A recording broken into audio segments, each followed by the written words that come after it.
आपण आज चाललो होतो ना टन्नमारी दुराट सटाणा नामपूर निंबोळा मार्ग आहे ना भूषण दादा बादशाहच्या आहे ना कसमध्ये पाट्या जेवायला बसले हो पाटील कुठं गप बसत का जसा पनीर अंगारा राहतो तसा हा काजू अंगारा आहे आणि इथला स्पेशल बरं का माऊली राम राम मंडळी.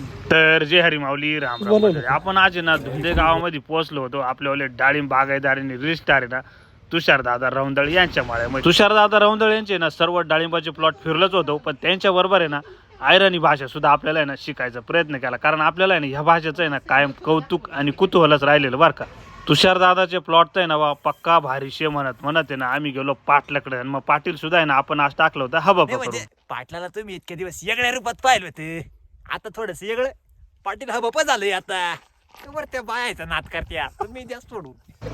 पाटलाची शूटिंग आवरून आपण निघालो होतो परतीच्या प्रवासाला. मग कसमध्ये मध्ये ना तुम्हाला या सुड्या दिसल्या जातील. आता आमच्या निफाड मध्ये ना पहिल्या अशा सुड्या राहायच्या ना, आता आहे ना या सुड्या वगैरे ना काही दिसतच नाही. मग निसर्गरम्य वातावरणामधून आहे ना आपण फास्ट मध्ये आलो होतो आपल्या दुकानावर. तर इथं सुद्धा आहे ना आपले श्रीरामचे फॉलोअर मंडळी आपली वाटच पाहत होती. ते म्हणे आम्ही पिंपळावला आलो होतो तुमची भेटच घ्यायची होती. मग दुकान वगैरे उघडलं आणि तेवढ्यात आहे ना श्रीरामपूरच्या फॉलोअर मंडळीची भेट घेतलीची. द्राक्ष बागायदार आणि हे सुद्धा आहे ना रुईचे तासकर रोटे ना हे सर्व आपले बिग फॉलोअर मंडळींसोबत चहा वगैरे घेतला आणि त्यांच्यासोबत फोटो सेशन सुद्धा केलं. तुम्ही जाता जाता फॉलो तेवढं करून जा.